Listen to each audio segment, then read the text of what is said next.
Ladies and gentlemen, welcome to Diablo Digest, the show where I take Diablo 3 news, saute it up with a little garlic and oil, and serve it to you with a hefty helping of personal opinion. So this episode's coming at you a little bit late. I wanted to talk a bit about Blizzcon, and I wanted to talk a bit about the last Datamined information that came out of Diablo fans. Unfortunately, I was trying to work on some things to make this episode a little bit better. Plans kind of fell through, so I'm just going to go ahead and create this because I want to make this the Road to BlizzCon episode. Yes, BlizzCon coming in under 2 weeks. And boy, do we have a lot of information. So there were some predictions that I wanted to make before BlizzCon hit, and unfortunately, or fortunately, I suppose, whichever way you want to look at it, Blizzard decides to release the show floor plans and, of course, the schedule. And thankfully, MMO Champion has a nice color-coded version of it to kind of show you how everything works out. So I'll go ahead and give you a link to that. So the first thing you might notice when you take a look at the overall schedule is a lot of green, and that means that this is going to be a very World of Warcraft focused BlizzCon. And honestly, I didn't think that it was quite late enough for a new World of Warcraft expansion, but when you look at all this green, honestly, the only conclusion I can make is we're going to be hearing about the next expansion coming up. And doing a little bit of research, keep in mind I've been out of WoW for quite a while now, ever since the end of Cataclysm. I didn't even realize that the last raid for Pandaria, the Siege of Orgrimmar, has been out for over a month now. So honestly, now that I think about it, and looking at the time frame of previous BlizzCons and previous World of Warcraft expansions and announcements, this is really the perfect time. With Orgrimmar being out for over a month, a lot of people have gotten through it. Maybe not a huge percentage of the population, but we're talking about an announcement, not a release, so there's still plenty of time after this. Not only that, but the previous BlizzCons and announcements have shown that it usually takes Blizzard roughly 1 year from an announcement to make a final product. So I was thinking that this might actually end up being a bit late, because now that the last raid is already out, they don't have anything else to really release to bridge the gap. But it sounds like, too, I'm hearing rumors that there probably will be another content patch. I was a little concerned that this might end up being a Sunwell situation, as what happened with Wrath of the Lich King, where you just get this sudden, expansion that really didn't match with the flow of the storyline just because it was taking far too long. Now, I gotta admit, having not played WoW in quite some time, I'm kind of excited to see where this is going to go, especially since the true ruler of the Horde is finally in place. Yes, finally, the person that I really thought should have been leading the Horde from the first place is finally going to be in charge, instead of that idiot Garish Hellscream. Oh yeah, great decision there, by the way, Thrall. You want to try and protect the Horde, maybe from Sylvanas? Is that what you were trying to do? Yeah, well, good job. You protected her by nearly causing a war. Oh, and by completely breaking Jaina. Yeah, good job breaking it, hero. Anyway, that's a little bit too much WoW, I think, for a Diablo podcast, but that's what we're going to be seeing. We look at day one. Honestly, take a look at what's going to happen. Right on the main stage, right after the opening ceremony, is World of Warcraft. What's next? If that doesn't scream expansion to you, I don't know what does. If they don't have a name for the bloody thing, they're at least going to hint very strongly about what they're going to do.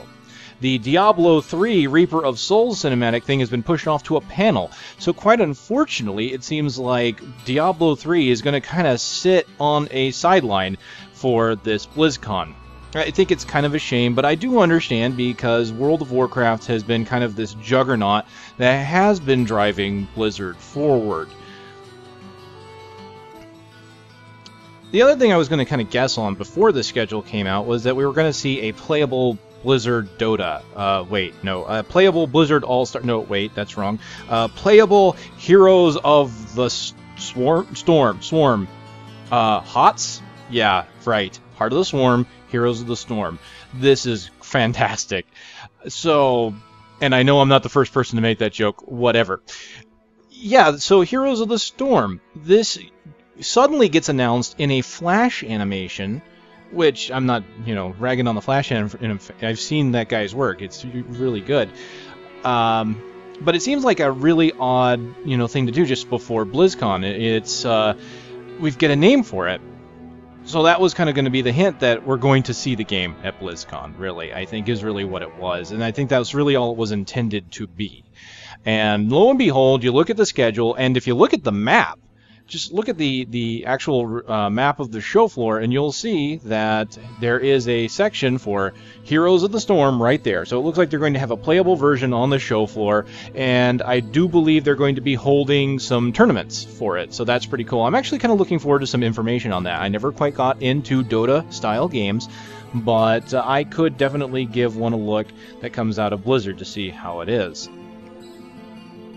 So if we go back and take a look, we'll notice that there are at least a few things happening for Diablo 3. Day 1 will show us the Reaper of Souls preview, which is unfortunately only an hour long. But I'm hoping that that hour is really all we'll really need to get a lot of the details out. I'm sure they'll be able to go over quite a bit of information to answer a lot of the questions that we have, such as, what is this adventure mode? What is this new Torment Difficulty? Things like that. The second panel on day 1 is a lore and story Q&A. That is pretty cool if you're into the lore and story, but as far as talking about the expansion and mechanics, that really isn't going to give us too much. Day 2 will show us 2 panels, one for gameplay and systems and the Crusader, so we're going to get even more detail out of that day. And then, of course, we'll have the open Q&A for about the last hour before closing ceremonies. So there's quite a bit going on at BlizzCon.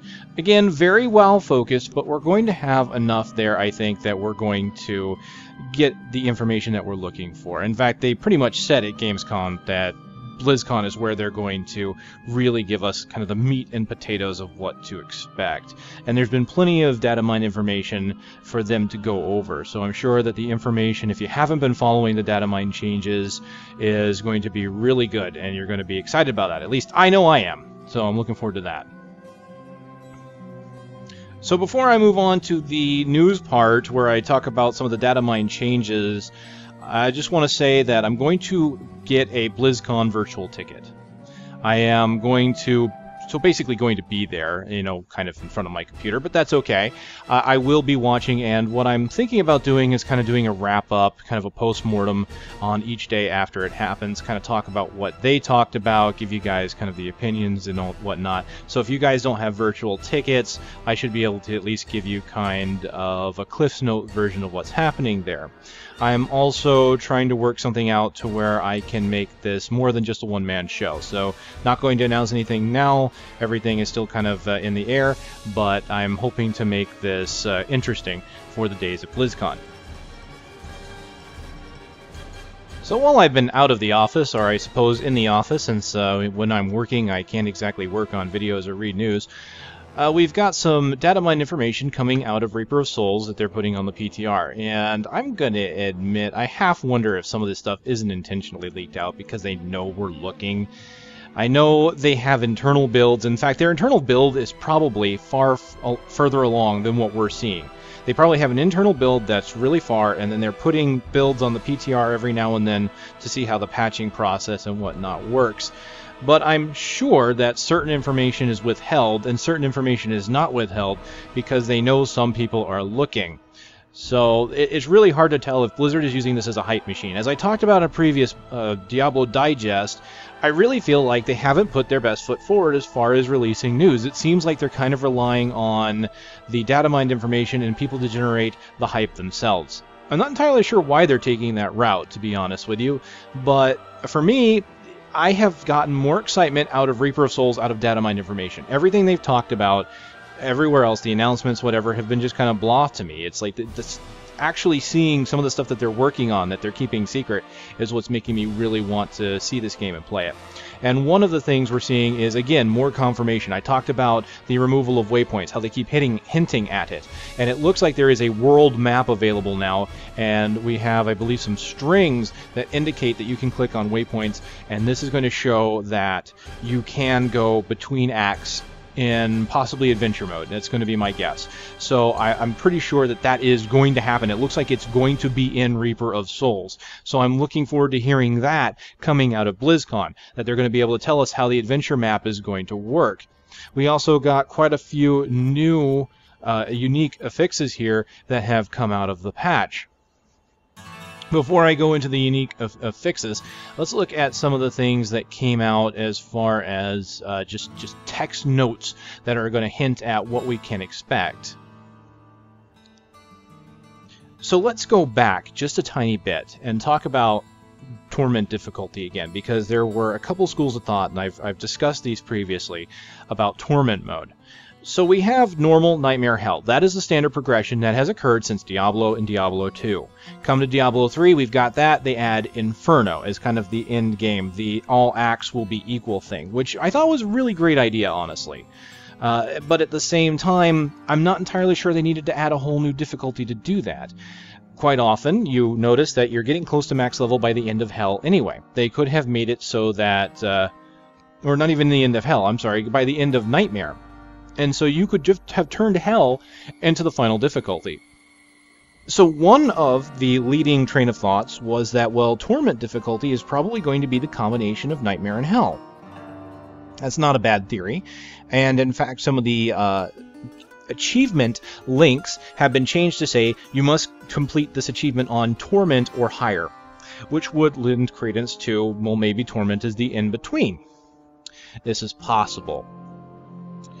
Hard to say, though. The other school of thought is that maybe Torment is going to be a scaling difficulty that makes it so that your levels are more important and the monsters will be based off of that. That's a little tricky, though, because then that makes it so that the world itself outside of Inferno can have a very influx possibility of dropping item levels.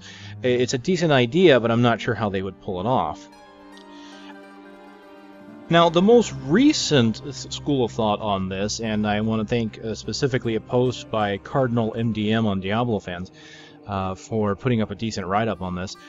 It seems like the most probable thing that they're going to go with as far as difficulty is a scaling difficulty that has nothing to do with the levels themselves.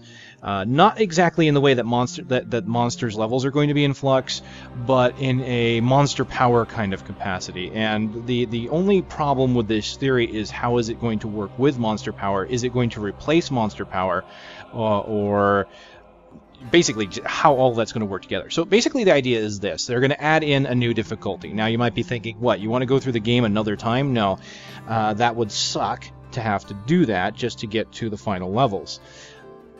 Rather than that, let's take a look at the console version. And again, anyone that's played the console version could correct me on this, but the way they do the console version is you have difficulty modes, and I believe you have to unlock some of them by completing, maybe not completing the game, but I believe some of them do have to be unlocked. But those difficulty modes can be selected right from the beginning. So in the PC version of Diablo III, we've got normal difficulty mode. And then you have to play through that to unlock Nightmare. You have to play through that to unlock Hell. You have to play through that to unlock Inferno. You get the idea. In the console version, it would seem that you not only you have the standard difficulties, but you've got mastery difficulties. They don't use the monster power system. They use a mastery system, which is a combination of monster powers. So you've got normal, nightmare, hell, and then you've got like mastery 1, 2, 3, 4, 5. I think it's normal, nightmare, hell, inferno, and then masteries. So it's probable that Torment is going to be maybe between Nightmare and Hell, or somewhere along those lines, and it's going to be a difficulty that you can turn on at any point. Now, the reason why I think this is the most probable solution is because there's basically a thread on the Datamined information that says this difficulty is locked until at least one hero reaches level 60. The wording on that is important. At least one hero has to hit 60. So it's kind of like, you think maybe, well, that's just a new wording for Inferno. But the thing is Inferno, you have to get the 60 on every character you want to put into it. If you only have to reach level 60 on one character, then that kind of takes away the whole Inferno idea and leads itself to, you can now unlock higher levels of difficulty by beating the game once. So you beat the game once and only once, and now you have all the difficulty modes unlocked, and you can play them at any point. This will probably be some kind of sliding scale that's going to, again, replace monster power. Blizzard has said in the past, through some blogs and blue posts, that they want to give more control of difficulty to the players themselves. And creating this seems like that might be the way to do it. I know, for example, I like to go through the standard playthrough. I've been playing Monster Power 10 on some of my older characters, as you could probably see from some of the background footage that I've used in this very same podcast. And that's great, but you think about it, that's almost kind of confusing to someone that hasn't worked with it before. Someone hasn't done any of that before. They're like, what is this monster power? They probably wouldn't even know to turn it on, because it's a little checkbox that you have to go into the options. If you don't turn it on in the options, you never know what's there. Now, most of us who have played, we know, but let's talk about getting new people into the space of Diablo 3, because releasing an expansion will typically gain new people, new blood into the whole system, and so they're going to want to make something a little bit easier to understand. So by changing up the difficulties, I think that's going to help with that. So I'm thinking that this is going to be the next major thing that they announce at BlizzCon. They're going to finally tell us, what the hell is this difficulty thing going to do? How is it going to work? And I would not be surprised if it turns out to be very similar to how the console version is doing it. Speaking of the console version, I mentioned before Nephalem Orbs were added as a string, but I couldn't tell exactly what they were used for. Well, in the console version, Nephalem Orbs were used to gain buffs, and now there are strings inside the new Datamined information that show that they're called power-up globe buffs. And they give you such buffs as free casting and remove cooldowns, invulnerability, greatly increased damage, greatly increased run speed, something called Nephalem Power, Nephalem Conduit, electrocute enemies nearby. So it looks like we might be getting that. It's hard to say because there are some strings in here that belong to the PS4 version, and that's the other thing that kind of amazes me about BlizzCon, is that we are going to see Reaper of Souls playable on the PlayStation 4, on the show floor no less. So you'll be able to try that out. I'm honestly surprised by this, just because Diablo 3 just came out, and they're already creating a playable version of Reaper of Souls for people. It almost seems like maybe, I'm hoping they don't move too quickly on that, because that'll kind of make people say, well, then why didn't you just give us all this content to begin with? But at the same time, you don't want to make people wait too long, because they're going to see this wonderful new shiny thing on the PC that they don't have on the console. So, but that's kind of cool to see. So along with that, the only other real thing to talk about as far as the Datamined information is that there are a lot of skill changes going on in Reaper of Souls. And most of these changes are going to be number changes, but they are not just sitting on their laurels and doing, because they can do number changes at any point. In fact, most of the balancing they've done in Diablo 3 since release has been numbers. Numbers. And everybody's been like, screw the numbers. Change the skills so that they're useful and fun. And they are doing that. In fact, some runes that are on some skills right now are going to become the base level of skills now. It's always in flux, so I can't really give you some concrete examples, but I'm seeing some of the basic runes. Well, let's go ahead and take the Monk, and I can give you an idea there. So for example, the Monk has Fists of Thunder, a move that is typically the fastest attack. When you attack twice, the third attack does this lightning orb in front of you. And one of the runes, Thunderclap, is a way to teleport to enemies and then do the attack. Well, as it's written right now, Thunderclap is actually the default mode for Fists of Thunder, so you will always teleport when using Fists of Thunder and its runes. There's also a possibility that it's going to have the Chain Lightning effect added to it, but that has been kind of on and off, and it hasn't been confirmed, especially since one of the rune that exists on is still in the game without being changed. But with that being with Thunderclap being made base level, they've changed Thunderclap to release Electric Shockwave with every punch that hits enemies in a 6-yard radius, or within 6 yards of your primary target. So it's going to have a little bit of a difference there. In fact, Thunderclap is going to add the old functionality where the third hit does a knockback. So you're going to have the teleport as a base. You're going to lose the knockback, but you can re-add the. It's interesting. They're fiddling around with it, and I think that it's looking like it's going to have some pretty cool features. With not just that skill, lots of skills are kind of getting that. And again, a lot of them right now, because we're looking at a very early build, are just damage changes, but we're also seeing some new passives and information coming through, and we're also seeing a lot of information on the Crusader, and a lot of his abilities are finally coming to light. Some of this stuff is still either not yet implemented, some of it is just placeholder text, but there's a lot of good stuff here. I'm really liking hearing some of the new abilities, such as, Black Hole for the Wizard, I believe.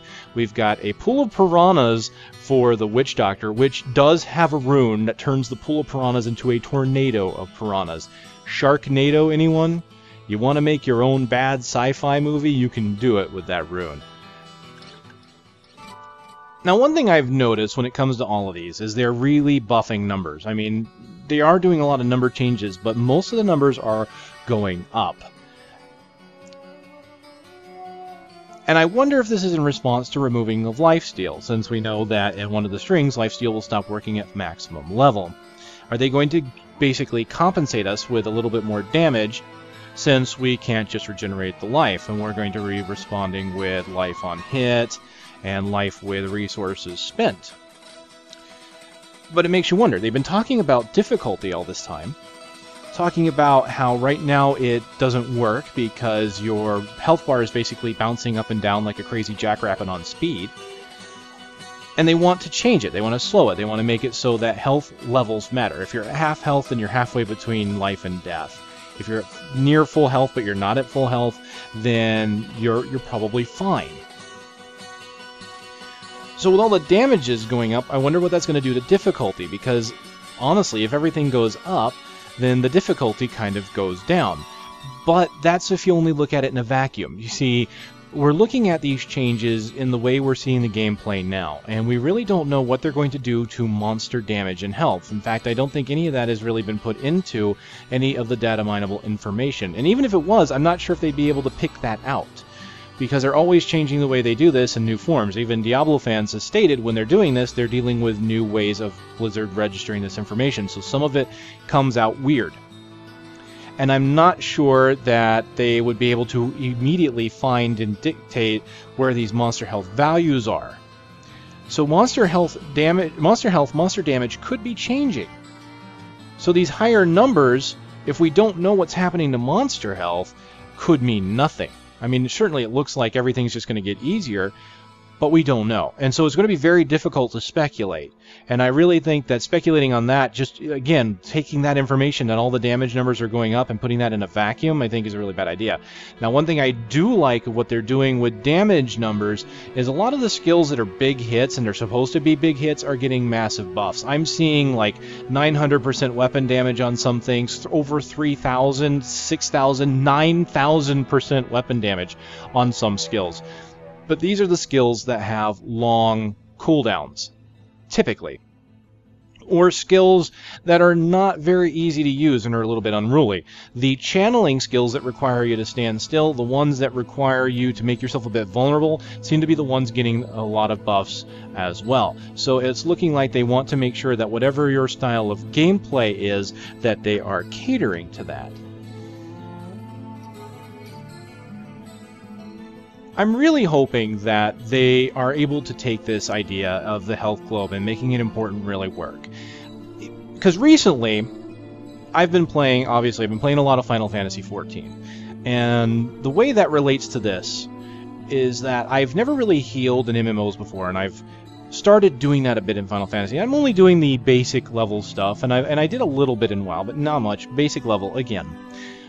But I know the theory as far as healing in those games goes, that you want to always heal with the right spell at the right time. And that sounds kind of obvious, but what a lot of healers do, they fall into this trap of casting a spell, a healing spell, the moment someone takes damage and healing them up. And what happens is, let's say your heal does X amount of health back. Well, what if the person didn't have that much health lost? Let's say they lost 10 hit points and your spell can heal 100. You cast that spell, you've lost about 90 health points there, 90 potential. That's a drain on resources. Not only that, but in the MMO space, that's aggro. That means you're generating hate from an enemy, and the enemy might possibly drop off a tank and try and hit you. So the idea is to not heal right away, to wait, let people take damage, and not panic. And then throw the heal out at the moment it's needed. You don't want them to get too low, but you don't want to top them off. And a lot of healers do that mentality of, I've got to top them off. I need to see the health bars at 100%, especially if your healer's got OCD. But that's what healers do. They're always wanting to see the high-end health bars. And it's a school of thought that actually has been challenged back and forth, even in WoW's expansion packs. They had some...